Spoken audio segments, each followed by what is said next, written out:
Stita dir munir uchate. Stitadir munir uchate. Maybe we can repeat the verse. Yes, we're doing we're reading from Bhagavad Gita, chapter 2, text 56.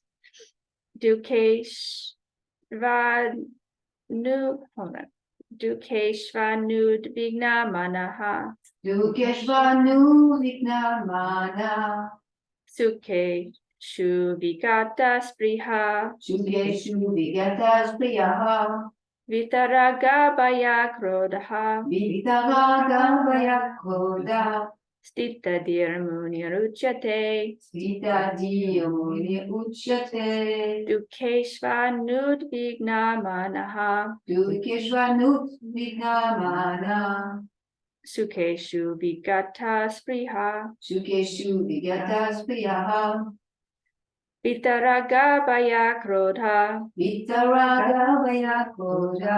Stita dir munir uchate. Stitadir munir uchate.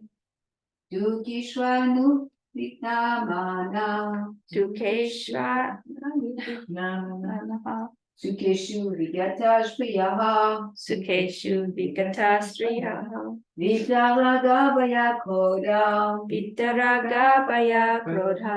Stitadir munir uchate. Stita dir munir uchate. Sukeshu anavigna manaha. Dukeshvana. Dukeshvanu vigna mana.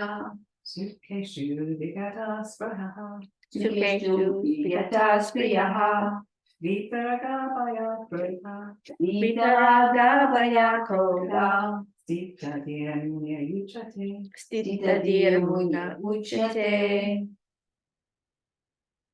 Anyone online like to lead? Okay, let's do the word for word translation. To Dukeshu. Dukeshu. In the threefold misery. In the threefold miseries. Anud vigna manaha. Anud vigna manaha. Without being agitated in mind. Without being agitated in mind.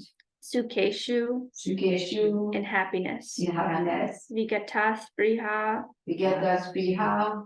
Without being too interested. Without being too interested. Vita. Vita. Free from. Free from. Raga. Raga. Attachment. Attachment. Bhaya. Bhaya. Fear. Fear. Krodha. Krodha. Anger. Anger. Stitadi. Stitadi. One who is steady. One who is steady. Muni. Muni. Sage. Sage. Uchyate. Uchyate. Is called. Is called. Translation. One who is not disturbed in spite of the threefold miseries, who is not elated when there's happiness, and who is free from attachment, fear, and anger is called a sage of steady mind. Purport by His Divine Grace, A.C. Bhaktivedanta Swami Prabhupada. The word Muni means one who can agitate his mind in various ways for mental speculation without coming to a factual conclusion. It is said that every Muni has a different angle of vision, and unless a Muni differs from other Munis, he cannot be called a Muni in the strict of the term. Nasau munir yasya matam na binam. But Astita di Muni, as mentioned herein by the Lord, is different from an ordinary Muni. The Stita di Muni is always in Krishna consciousness, for he has exhausted all his business of creative speculation.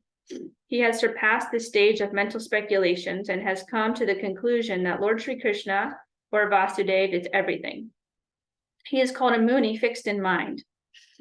Such a Krishna conscious person is not at all disturbed by the onslaughts of the threefold miseries, for he accepts all miseries as the mercy of the Lord, thinking himself only worthy of more trouble due to his past misdeeds. And he sees that his miseries, by the grace of the Lord, are minimized to the lowest. Similarly, when he is happy, he gives credit to the Lord, thinking himself unworthy of the happiness. He realizes that it is due only to the Lord's grace that he is in such a comfortable condition and able to render better service to the Lord. And for the service of the Lord, he is always daring and active and is not influenced by attachment or aversion. Attachment means accepting things for one's own sense gratification, and detachment is the absence of such sensual attachment. But one fixed in Krishna consciousness has neither attachment nor detachment because his life is dedicated in the service of the Lord. Consequently, he is not at all angry even when his attempts are unsuccessful.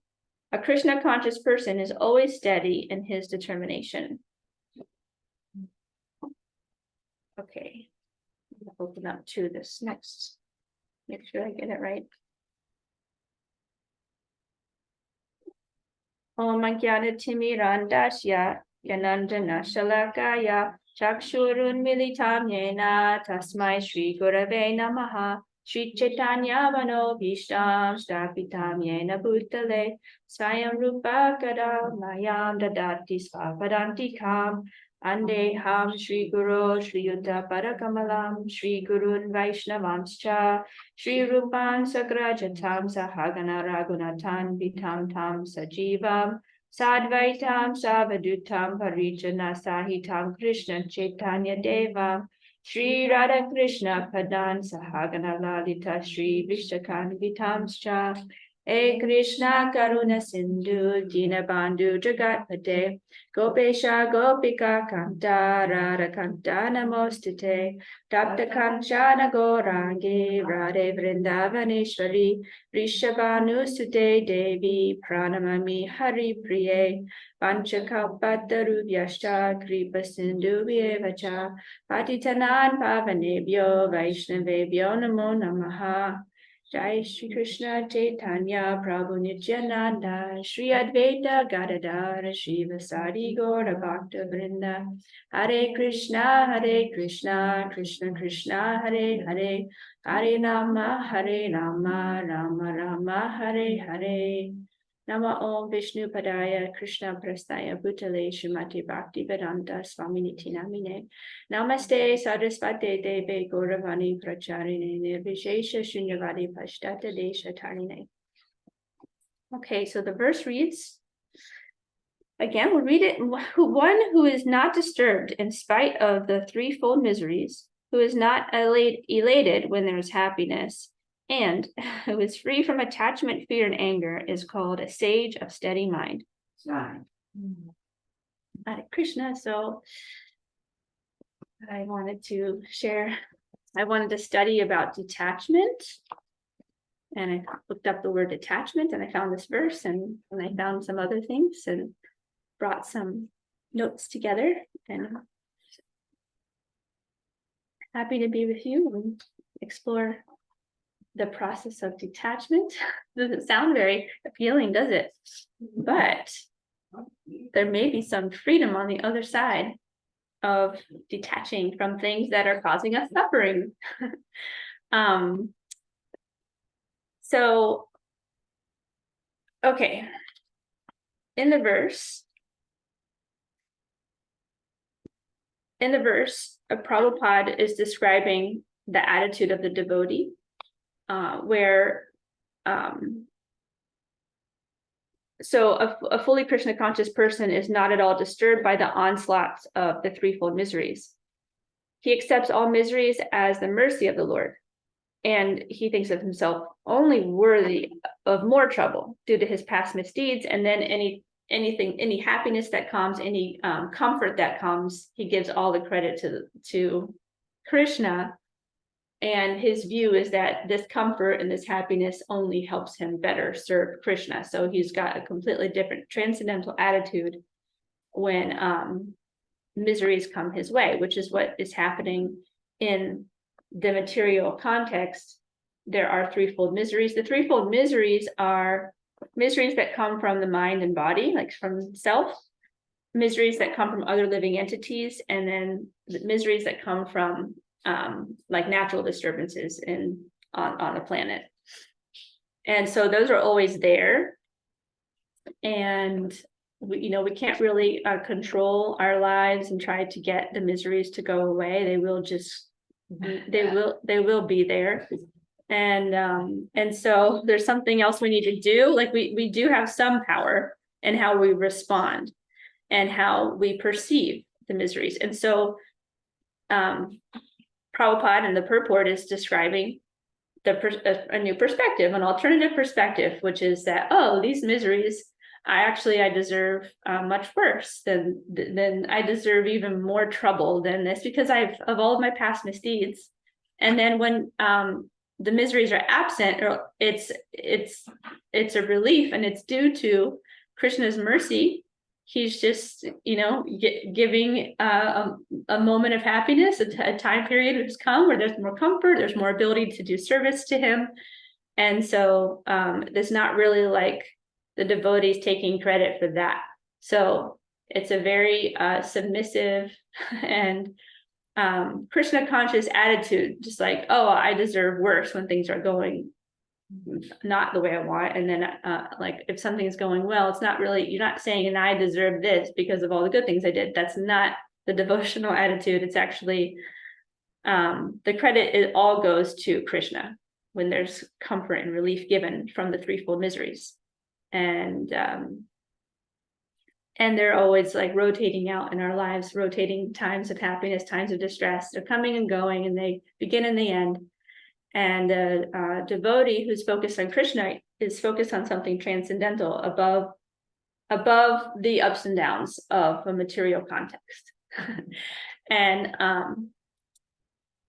later in the purport, where he goes is that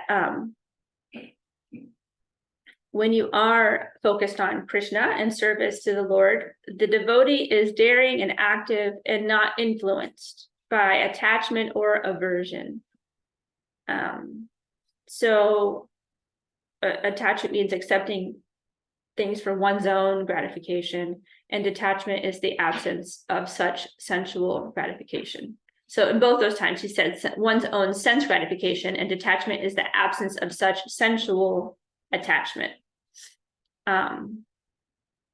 Actually, interestingly, I didn't really grasp this, and so maybe we can talk about it in a little bit, but Prabhupada says, but one fixed in Krishna consciousness has neither attachment nor detachment. So that's interesting. I'm not sure what that means. It says because his life is dedicated to the service of the Lord, but I would think detachment, I would think a devotee is experiencing detachment. And there's other places where Prabhupada is speaking about the devotee being detached from outcomes. And at the same time, for some reason, he did say that the person fixed in Krishna consciousness has neither attachment nor detachment. So what is the alternative?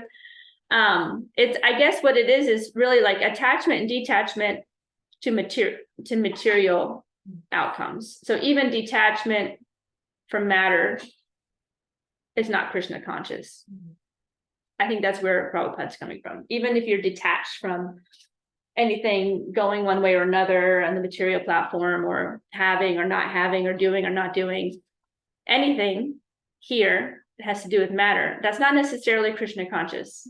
So there's whether you have or don't have, whether you're attached or not attached, it's that's all in the material context. Anyway, that's my speculation on that, on those lines there. And so I did some research and I looked around, and I wanted to talk a little bit about attachment, and then we'll look at detachment and the process of that. So in Bhagavad Gita, chapter 2, verse 62 and 63, so in the same chapter, there's a description of what it's like when we increase attachment for matter or sense gratification.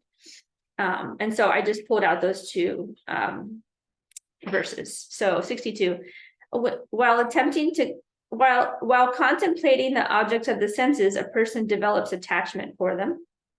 And from such attachment, lust develops. And from lust, anger arises. From anger, delusion arises. And from delusion, bewilderment of memory. When memory is bewildered, intelligence is lost. And when intelligence is lost, one falls down again into the material pool. So this is the process of increasing attachment. You go from lust to, if you go from contemplating, like desiring lust, attachment, anger, delusion, bewilderment of memory, loss of intelligence, and then you're just lost in the material atmosphere, and you're not having any Krishna conscious experience or anything, any spiritual experience at all. It's just you're lost to yourself. You're just bewildered and delusional and desiring and angry and attached, and you're not getting what you want, and it can be a dark place to go towards the direction of attachment and wanting things the way you want them, wanting to have what you want. And it's delusional. It's delusional to desire things for yourself in this temporary situation, hoping it all works out. It's like hoping against hope to go that direction. This is like a negative direction for the soul, because the soul is eternal and it's meant to be blissful, conscious, serving, loving, and really focused on the other. And the other ideally is Krishna. But even if you're not fully focused on Krishna, just to be of service is going to pull you out of that, like the darkness of like me now, I need mine, I own it, I need to have it, I have to have it, and I'm angry at not having it. And so we need to rise out of that condition, and service is a wonderful path. I mean, initially, if you can just start to be of service to anything and anyone outside of yourself or something bigger than you, that's a nice direction to go when you're in the really dark place. But ultimately, we are supported to transfer. I mean, yeah. Anyway, I haven't really thought this through like prior to the class, but just how to go from like the dark place of attachment to all the way to Krishna consciousness. There's a path, there's a journey there. But for those of us who've been practicing devotional service, we've been practicing it, we can go there quicker and get back to our natural platform. In Bhagavad Gita, chapter 3, text 37, Prabhupada, no, I think it's the verse. I don't know if it's the verse of the purport, I could look at it, but I just want to share this phrase, that he says that lust is the all-devouring, sinful enemy of the world. Mm-hmm. And in that verse, he talked about how lust turns to wrath. Mm-hmm. And I think that is why it's an all-devouring, sinful enemy of the world. And actually, in a letter that Prabhupada wrote, I have this on my phone, he said something a little bit in a fun way. So this is a letter 1968 to Hayagriva. He says, regarding your enemy, Mr. Lust, I have noted the difficulties, but we should always remember that Krishna is stronger than any demon, and Mr. Lust or his father or his grandfather, nobody can do anything, provided we take shelter of Krishna very tightly. So there's hope. There is hope, even if you're experiencing attachment and wrath. Anyway, yes. So that's the direction of lust, anger, and greed. It can really bring us down into a dark and heavy place of delusion and forgetfulness of our true nature and where we belong and how and the actual bliss of the soul, which is serving the divine, serving the absolute truth with devotion, with authentic, genuine care for the ultimate absolute truth. And that truth is a person who a person who created everything, and there's personhood in the absolute truth. So the service includes love. It's not just like a mechanical we're not serving in our, and I'm feeling like a little shy, but, or just a little, and a little disoriented or something, but yeah, I'm just thinking about how the absolute, I have to sometimes say the absolute truth, because that I can get behind easily, like whatever the absolute truth is, like I want to serve it at least, and like there's sort of a commitment there or conviction there. And then for me, it's still sometimes a stretch to say like that the absolute truth for sure has personhood, it has a name and pastimes and qualities and forms and relationships. It makes sense, there's some logic in it, and then there's like a part of me that's like still stretched to say that the source of everything has personhood. There's just I have conditioning. So that's where I was going in my mind, and got a little tripped up about like, yeah, speaking with such conviction that our creator and our source is a person who we can love and care about and return the energy. He's giving us everything, like Krishna created us, and he's giving us our whole spirit, and everything that we have, and our opportunities, and the whole seminar of life is giving like so much opportunity for growth, and then if we're extraordinarily fortunate, we come across the teachings of a pure devotee, a representative of God, and so we have the association of the devotees and teachings of how to get out of the material context, and especially transforming the consciousness to like a devotional consciousness. So we get all of those instructions from Srila Prabhupada, and so we're extraordinarily fortunate.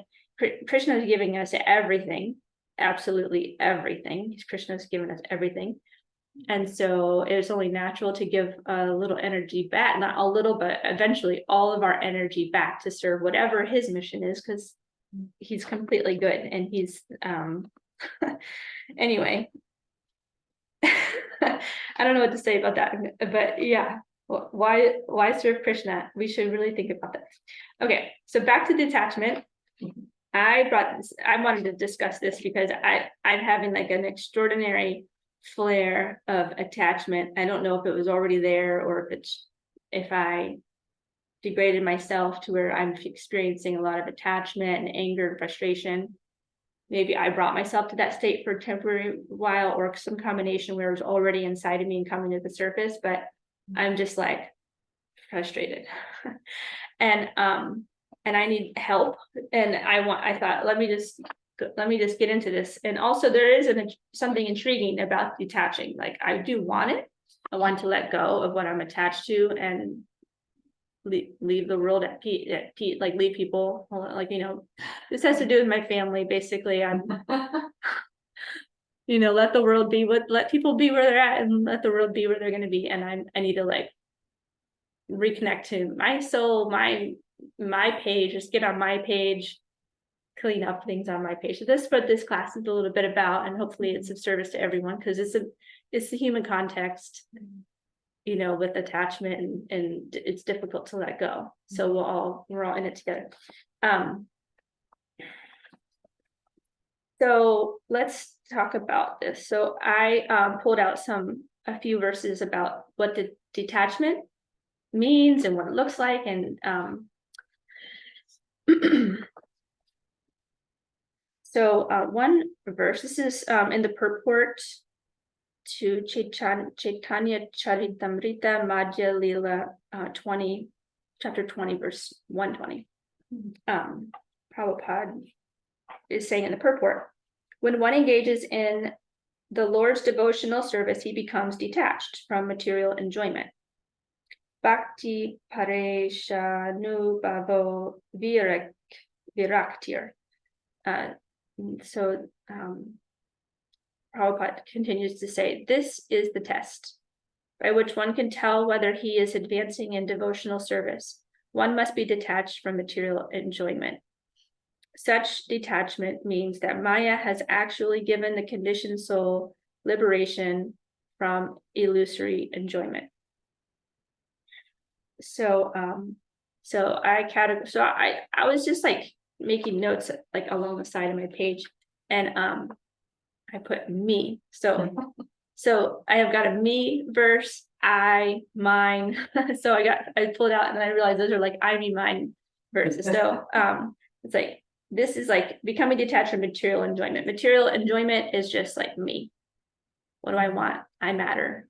You don't. The rest of you don't. What do I want? So this is like a me. This is a test. Are you advancing in devotional service? Okay. I failed the test. I failed the test. Lately. Well, I mean, this is a test. Am I detaching, anyway. In a way, you could say that I failed lately. Okay, another verse, detachment means, this is from the lecture. So, okay, I'm saying verses. These are quotes. This is from a lecture in 1975. Okay, it's just a short phrase. Prabhupada says, detachment means I am not this body, therefore I have nothing to do with this material world. So this is I am not this body. I am not associated with this situation. This is nothing to do with me. There's nothing to do with me. So it's like shifting your identity. And then another verse, not verse, quote. This is from a morning walk in 1976. Prabhupada says, real detachment means that everything belongs to Krishna, so you have no proprietorship. That is detachment. If you falsely claim it is mine, that is attachment, unnecessary. It is not yours, so that's mine. So I need mine. Like not only are we, we're detached, we're not trying to get enjoyment for ourselves, neither are we identifying with the body and the situation in front of us. And then from the other verse, thinking that we own anything, like this is mine. Everything, so detachment means everything belongs to Krishna. So this fascinating. Last night, my children are like having more a conflict lately, but like they can't stay in it because they're each other's like person to interact and play with, like to play with and to have someone, they have each other, so they kind of get over it, but they kind of don't. They're not really resolving it. They're not clearing the withholds, or they're not fully like at peace, but it's like a little on edge. And so they came up to me at the end of the day and said, I was trying to go like this into Cyprian's stomach, like that, just trying to stab his brother's stomach, and then Cyprian went to whack him and hit him in the back of the head. This is earlier in the day. They came and told me, they felt close and connected. They told me what happened. And I said, are either of you hurt? How are you? I'm sorry that happened. And I was like, okay, all right, you guys, have you apologized? Have you forgiven it? Have you forgiven each other? Is this going to keep happening? Do you want it to keep happening? I wasn't really emotional. I was just like, I hear you. Like, what do you want to do about it? Like, and I was like, okay. And I don't know where this came from. I've never done this before with them. I was like, let's do it. And they're like, they stood up like they were in a like joking. I was like, wait, one kid kept talking. I was like, be quiet. Okay, I was like, this is Siddhanta Das. And I was like introducing the one to the devotee name. And I've never done this. It just came like, this is Siddhanta Das. And this is Lakshman Das. These are devotees. Like, we need to respect the devotees. And I was like, and I was just making stuff up off the top of my head. And I was like, this is the prayer for what you say to the devotees. Vancha kalpa tarubhyascha kripa sindhubhya vacha patitanam bhavanebhyo vaishnavebhyo namo namaha, which means I offer my respectful obeisances unto the Vaishnav devotees of the Lord, who can fulfill the desires of everyone, just like desire trees, and who are full of compassion for the fallen and conditioned souls. And I had them bow down to each other, and I bowed down and I said the whole thing again. And it was really fun to be Krishna conscious in parenting. And I'm not necessarily responding on that level, just like a total transcendental topic. Like, whoa, like we're dealing with devotees here. Like, I'm not thinking that way. I'm not teaching that way. But every once in a while, of course, it does come through because I have a little training, and it was good to like introduce. And then after that, I called them Siddhanta Das, because honestly, we just don't have a habit of, I don't have a habit of calling them by the devotional names we gave them devotional names a few years ago. I don't always have a habit of it. but I was calling them those names last night, and I think it uplifted the atmosphere. And I'm not really sure how that came to mind, but yeah, identity. Oh, I didn't mention that earlier, but what did you say? You see, I'm not sure how that came up. Oh. I say Krishna. Oh, how that came up about was just Super Soul brought that to me to say. I just meant, was it connected to this? But really, it was about like identity, and I had nothing to do with the situation. And anyway, that's what came to me to share. So okay, I'm excited about these things I grabbed, but I can't really like continue to actually I'll read this one that just popped up. So this one's this is more about identity. This quote from Prabhupada. This is from Teachings of Queen Kunti, chapter 24. So he says, I am spirit soul, and all these attachments belong to the body, but I am not this body. This is the essence of understanding. I am not this body, then whose father or whose mother am I? The supreme father and mother is Krishna. We are simply playing the parts of father, mother, sister, or brother as if on stage. Maya, the material nature, is causing us to dance, telling us, you are a member of this family and a member of this nation. Thus, we are dancing like monkeys. That's kind of funny. I never saw that before. So I know Garuda went to his mother's house when she moved out, and when she actually no longer able to like live there and kind of take care of herself and live independently, really. But he came when the house was empty, and he was like, it felt like a stage. He said like it was play that was acted out on the stage, and now the stage is empty and a new play is coming to be acted out in this empty house.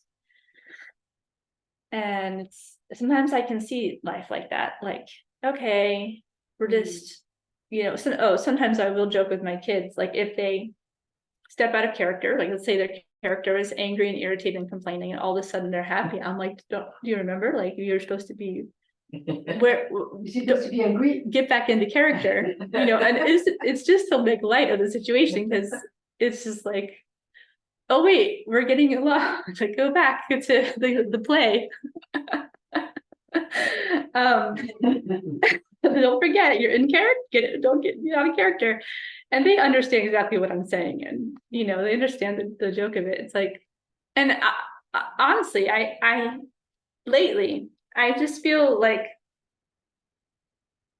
psycho. Like I'm really, really wanting an attachment. Like I really don't want to live like that. Or like, oh, I'm all of a sudden I'm Krishna conscious and we're laughing, we're joking. Like, oh my gosh, I'm super triggered and irritated. I just feel like I'm like, not that grounded lately.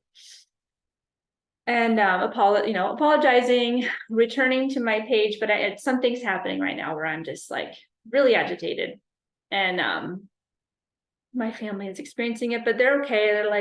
They're not like no one's crushed that I'm going through this, wanting things to look a certain way or feeling overwhelmed, and it's just whatever's happening for me.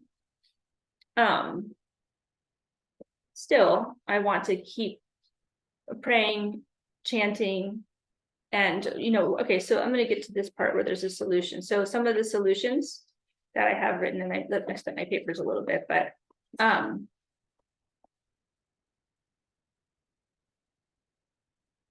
hold on, I'm sorry. Okay. I made some notes about some solutions. So this is from a purport, Srimad Bhagavatam 3:32 and verses 34 through 36. This is from the purport. Prabhupada says, with the execution of devotional service, real knowledge develops, and one becomes detached from all material activities. In no other activity but devotional service is there such detachment from matter and attachment to the Supreme. there are 9 different processes to increase the attachment to the Supreme: hearing, chanting, remembering, worshiping, serving the Lord, making friendship, praying, offering everything, and serving the lotus feet of the Lord. And then the processes for increasing detachment from material affinities are explained in verse 36. So verse 36 was within that purport, so I'm not going to go back and find that, but and that solution described, and I'll describe another one, is about experience and like action, like execution of devotional service. So real knowledge develops through taking that it's not really 1 and 2, but I put little categories notes on my page, but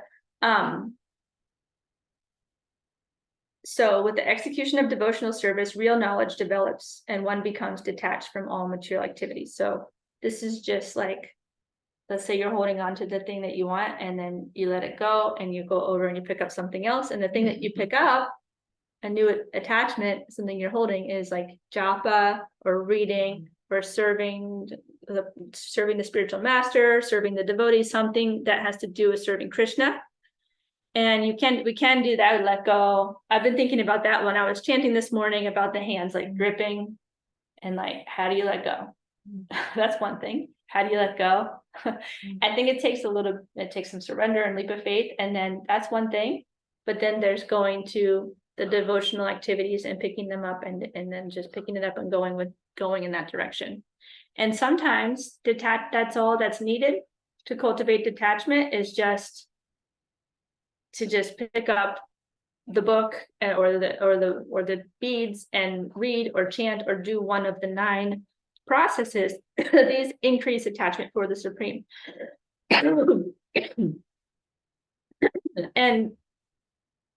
so detachment is supported by the cultivation of knowledge. So the reading and the association of the devotees is important. And I have a little, this is from the same purport, just another paragraph about knowledge, cultivating knowledge.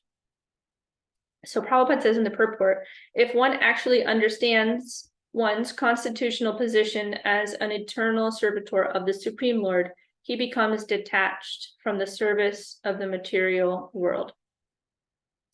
Everyone engages in some sort of service. If one does not know one's constitutional position, one engages in the service of his personal gross body and his family, society, or country.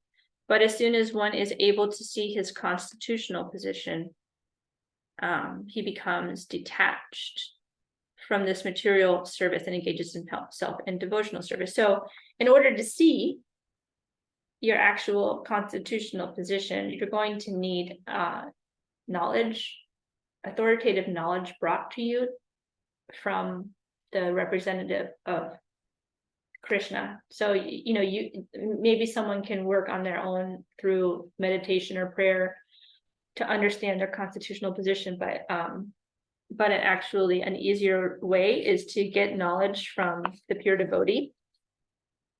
So knowledge helps you detach, and knowledge can come from reading and hearing, and that's it. That's where knowledge comes from, hearing and reading, and those are actually listed. So hearing is the first one in the list oftentimes, Shravanam, and the list of 9 devotional services. Hearing is often the first one listed, because through hearing you can know what you can do. Like without hearing, you don't really know what to do. Maybe someone could be sincere, like I want to serve the absolute truth, like they want to experience detachment, but then to even further their process of detachment, they'll be supported significantly through hearing what Krishna wants, who he is, how to serve, what to do. So the knowledge, just absorbing ourselves in knowledge. Like sometimes, like when I go out into the public and do Sankirtan activities, whether it's just Harinam or I'll bring that up. We're going to put a plug in for what's the opportunity tomorrow. Yeah, no, this is part of the class. It's discussing my sales message, marketing. No, so Um, this is like the most relieving thing actually for me, and is to just go out and have another total other character, a different agenda. Like my agenda at home is selfish, like often, like, I mean, just due to conditioning. Like I do have some sincerity, and I can be support and kind and everything and loving, and it's just a mix. It's what it is it's a mix at home where I feel maybe comfortable to loosen my yeah, whatever. So I'm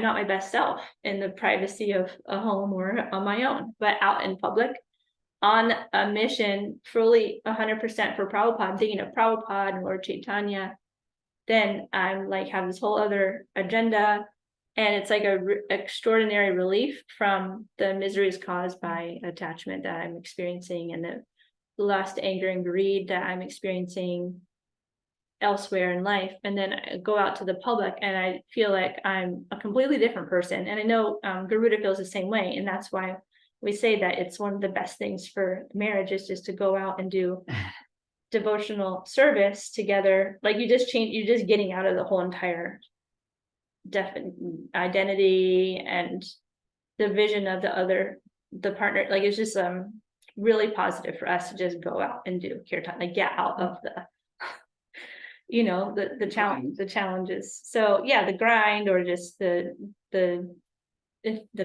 conflicts that can come, and trying to work together. And I hope I'm not painting a sad picture of our marriage, but Prabhupada says that household life is hell, and it's like a dark well, and it can be if you don't have any light shining in the well, or you don't climb out of the well. If you're just trying to get what you want out of the household life or any relationships selfishly, it becomes a dark place, and it's uninspiring, and there's no light. So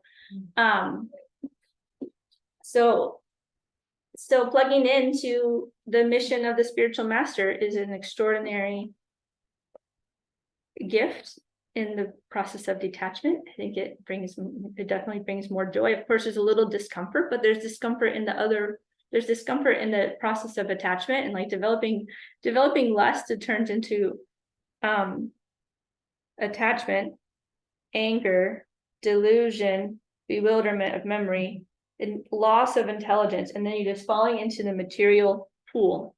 That's suffering too. So maybe it's a little bit of suffering to like get uncomfortable, pick up your beads and chant, and just be like, like I'm just gonna read from Prabhupada in the middle of this. So like just open up the book, like help, like I've done that before. I'm like, oh, there's got to be something here for me. So I feel a little like it's weird to be trying to be a devotee, not a devotee, not fully pure. And then I'm always having a confirmation of experience. So like, okay, if I'm going and trying to develop my material enjoyment,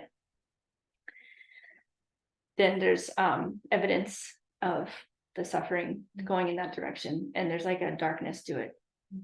And then if I go in the direction of there's still some discomfort, but I'm trying to be sincere, pray, chant, read, hear, like association's huge for me. Then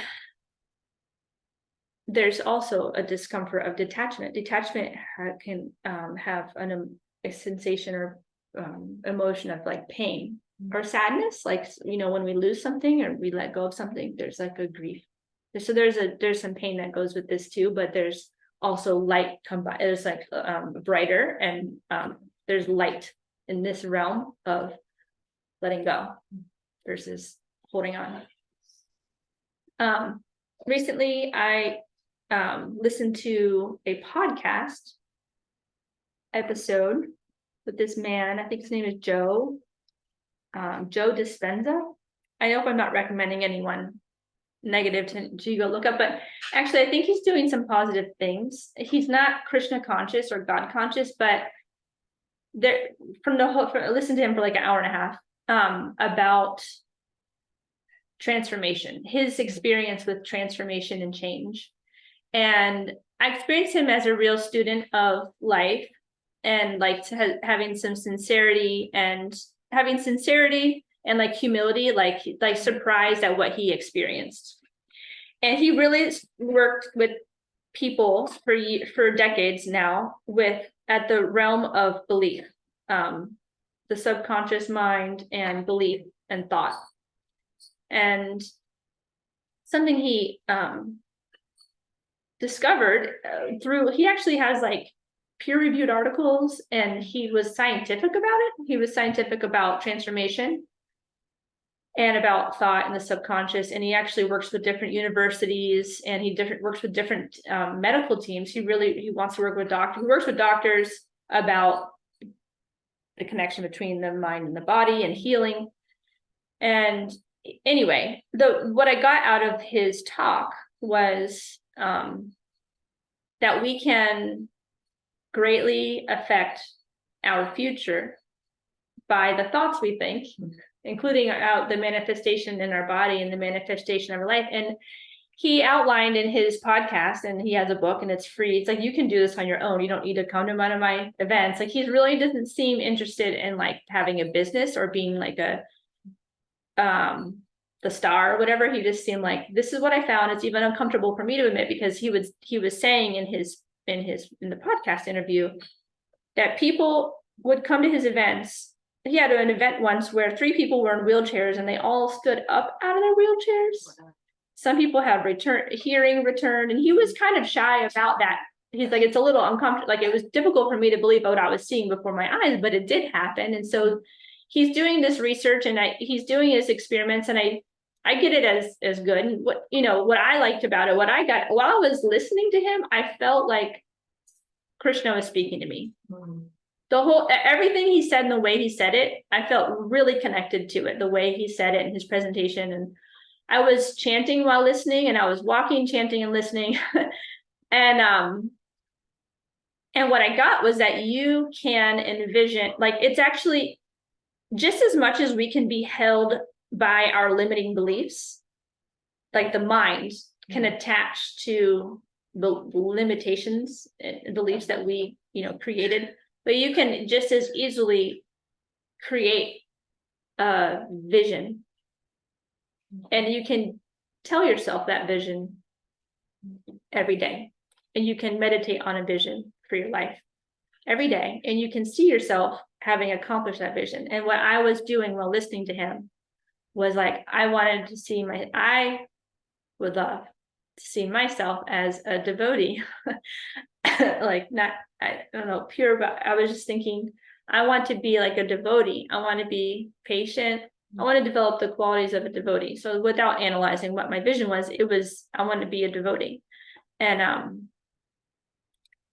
he gave great advice, which was, the moments that you wake up, the very moment that you wake up, where you're still a little bit in so you can access the subconscious mind apparently more easily at that moment that you just woke up, when you're just like rising to consciousness, because we have an analytical mind that is going throughout the day. And you can access the subconscious mind and play a little bit more, and kind of rewire a little bit of you can rewire some of your thoughts and thought patterns and beliefs also when you're going right before going to sleep. And you see your taste of this medicine. So yeah, anyway, I got from him this right before you go to right when you wake up and right before you go to sleep is a great time to do a little rewiring of thoughts in the subconscious. The mind can be trained. And so I've been meditating on is just visualizing myself reacting differently in life and being a devotee. And I see myself in a sari, and I see myself like in a servant position. And I'm just doing this every day. And I'm like, if you feed yourself a positive vision of yourself, such as this, then you're meditating on a very positive vision, and you're eventually going to like act out the positive. You can actually rehearse reactions in your life. Like you can spend every morning, if you want to, rehearsing a devotional response to life. this is like, I don't know, like feels like really empowering. And like, this is what I need next. I don't need to dive to my childhood and talk about what I felt. Like, I don't need to talk about I don't need to talk about my feelings anymore. Like I will, if needed, I will do the service of exploring. But really at this point, I think there's like a stepping into a vision and stepping into the better version of me. So anyway, yeah, it feels really good to just have to envision different responses and remember who I am. That's actually who I am. It's not just like something I'm creating in my mind. It's actually like, oh yeah, like I'm loving, I'm curious, I'm patient, I have these qualities and I have accessed them before, and I can, you know, I can go there again. So time is, yeah, I think we'll pretty much stop there. I'll just I just want to say this one thing from Lord Jesus Christ. I went to the Bible and looked for some things about detachment. I just found one thing. And I did find some other quotes, but no. So, okay, this is one thing that this is from Matthew 21-26. Okay, I'll just read the whole a couple paragraphs. So, from that time on, Jesus began to explain to his disciples that he must go to Jerusalem and suffer many things at the hands of the elders, the chief priests, and the teachers of the law, and that he must be killed and on the third day be raised to life. Peter took him aside and began to rebuke him. "Never, Lord," he said, "this shall never happen to you." Jesus turned and said to Peter, "Get behind me, Satan." I didn't know he said that. "You are a stumbling block to me. You do not have in mind the concerns of God, but merely human concerns." Then Jesus said to his disciples, "Whoever wants to be my disciple must deny themselves and take up their cross and follow me. For whoever wants to save their life will lose it, and whoever loses their life for me will find it. What good will it be for someone to gain the whole world yet forfeit their soul?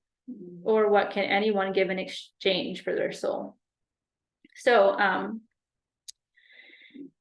so this just, it's a little heavy, but at the same time, if you want to be the disciple of the pure devotee, you need to deny yourself, which means deny your lust, anger, greed, your selfish intentions, and take up your cross and follow the pure devotee. So this can also apply to Srila Prabhupada.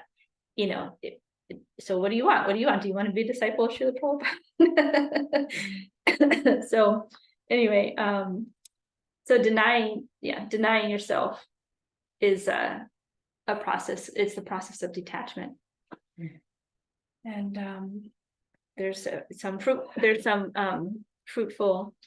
there's some things we gain from detaching and yeah, so yeah, in fact, really powerful words from Jesus. What good will it be for someone to gain the whole world yet forfeit their soul? So it's it can be a little bit of a dire situation to go down that path of, the material, falling into the material pool for your own selfish desires. So anyway, I'll leave it on that note.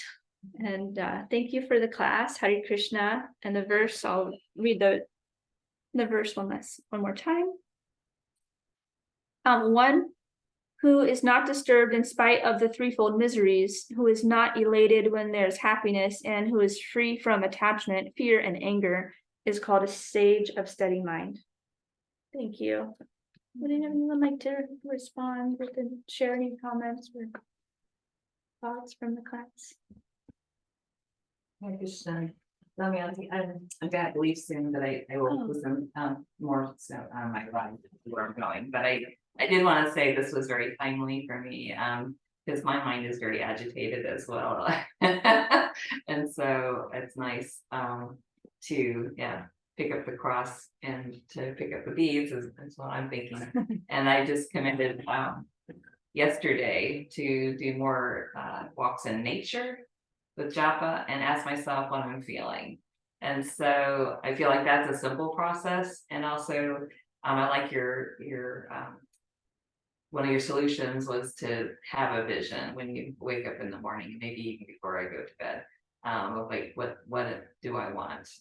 So I like that, and reminder that I'm an eternal servant of Krishna, and so get out of my mind. And I also experience the same thing as you when I go with you and Melanie for Sankirtan, that our time at Westside Park last time was just so beautiful and joyful, and the day was so glorious, and that's why I want to reconnect with nature whenever I can, because that was just such a beautiful space that we were in. And it was like I was out of my, I wasn't in my mind at all. I was more just in service. I loved the singing, I loved the engagement of others that we saw in the park, and so I want more of that. Yeah. So I just wanted to say that I really had a joyful experience with the three of us. Yeah. And so I want to reconnect with that on a regular basis. So thank you very much. And I That's so want to fun. hope.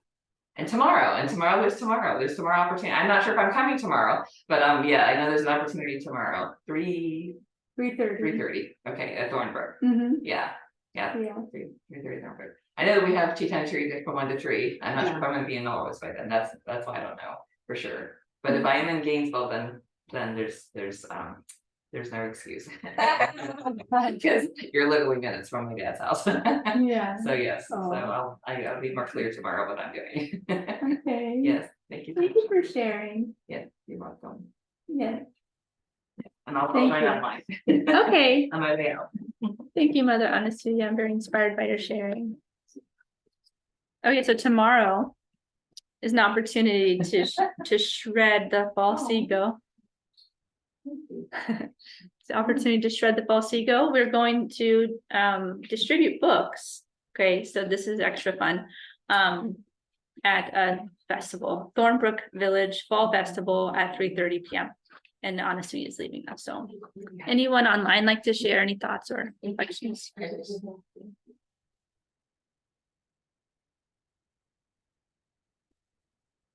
You have any thoughts or reflections? Well, I have a reflection on the point of like we spoke of detachment. That the devotee doesn't care about detachment. Oh. And because the devotee doesn't care about detachment. And because detachment automatically happens when we serve Krishna. So let's say what detachment is, detachment from like the object of the senses, basically, of the contact of the senses with the sense object. So detachment, for example, we take the nose, sense of smell.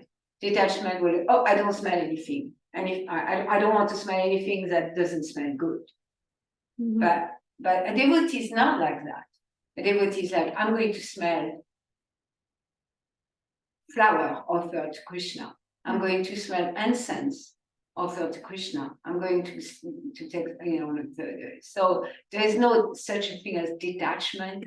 So that's why Prabhupada says that. Okay. And the detachment, when Prabhupada speaks about detachment, is that it's automatically happening when we serve Krishna.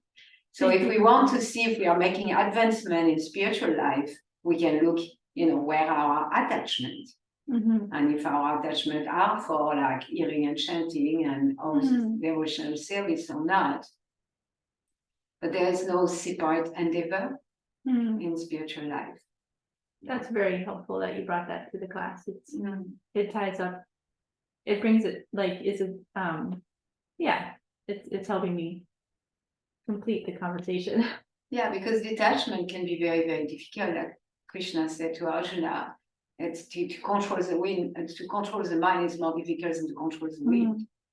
So it's not something that we can artificially separately, and that's what the Buddhists are trying to do, and the impersonalists are trying to do. So that's really important, that little sentence in that part. I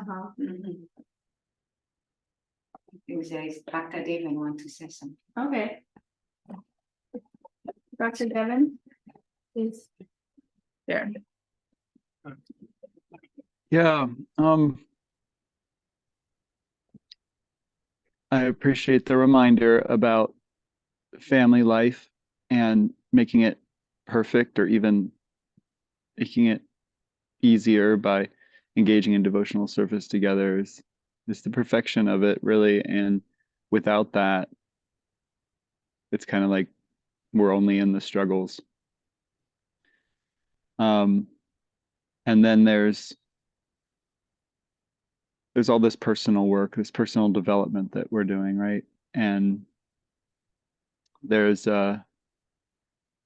this brain rewiring stuff that you're talking about. I would put that in the category of self-care, right? Like self-care, like caring for my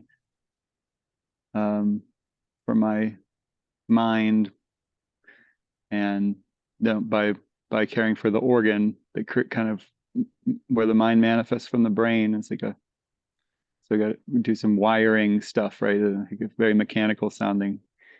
And then I'm like inspired recently around self-care, self-love, and self-empathy. And then I something kind of triggered for me when you said like, come shred your false ego. And I was like, it's probably supposed to be triggering, I was like, yeah, that's supposed to be triggering, right? Because it's like awakening, and yes, I get that's what's happening, and where my resistance is like not to go do Harinam or distribute books, then that's my false ego in the way. So that's shredding. And I thought, well, in self-love and self-care, shredding doesn't sound very self-loving, right? So like what self am I loving? Well, I don't want to like love and support and encourage the false ego. So that's not the part that's not who I am, right? So self-care and self-love, who I am, looks like, right, engaging in devotional service. So it's simultaneously self-care and self-love and shredding the false ego. And I thought, well, the false ego, is it a part that I can love instead of shred, right? Like, but like I don't want to give attention to it. I don't want to nourish it. I don't want to like I'm not trying to get that part to flourish, right?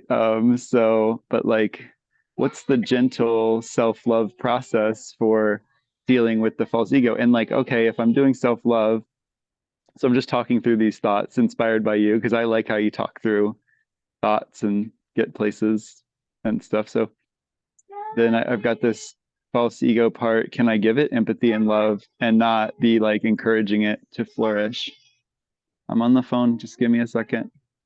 I am coming to brush your teeth. Just give me a minute. So yeah, so how to do self-love, and just yeah, I'm wrestling with like, can I be loving to my false ego, and am I empathizing with my false ego sometimes when I'm journaling or something, and but am I also encouraging that part, or I'm just like, wow, I don't know what's happening there anymore. I feel confused. I appreciate what you shared, Dr. Devin. I like where you went, and I don't have like a answer for you, but I think it's just like whatever supports your Krishna consciousness. For me, if it's shredding false ego, because it's more like comedy for me when I say that. It's not so much like rage, it's comedy. So that's helpful for me, just like like, I'm feel playful about it with the shredding. but but I think Yeah, like, I get that you feel playful about the shredding the false ego. Like, come on, let's shred it. Yeah, it's fun.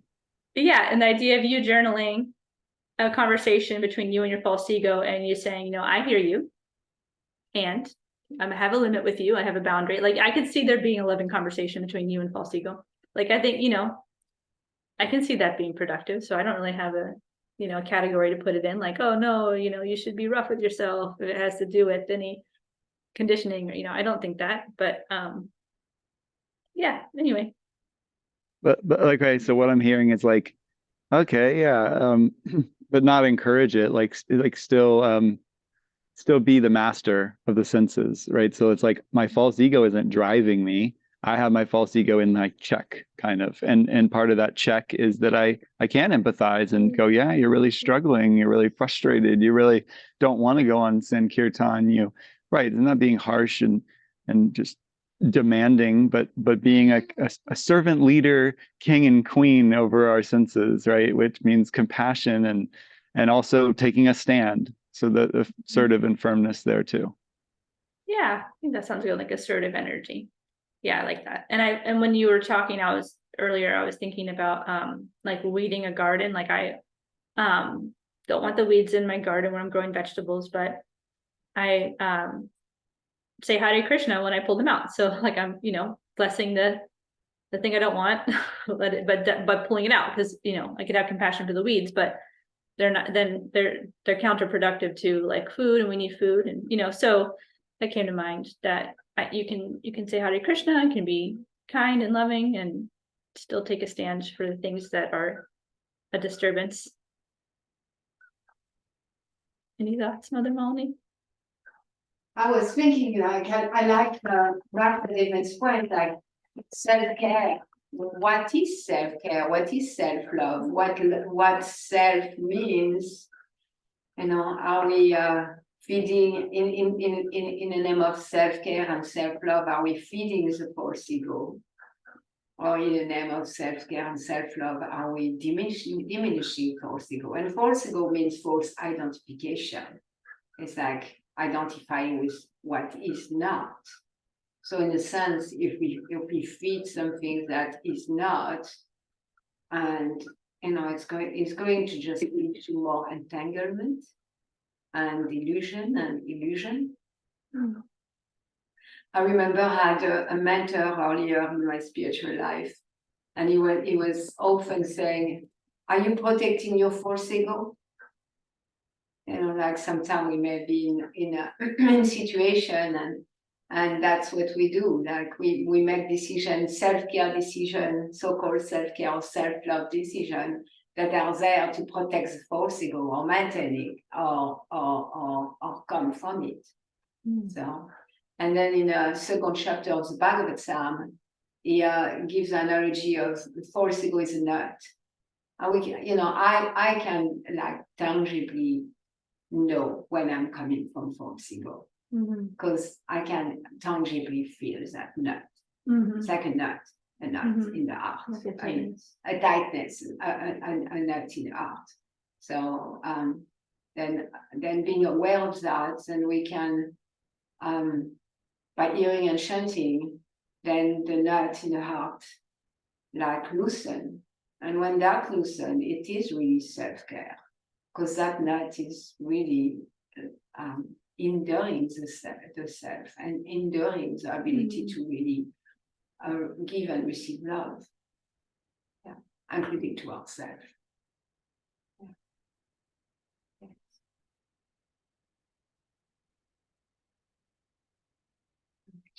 Krishna. Thank you. Thank you, everyone, for your comment.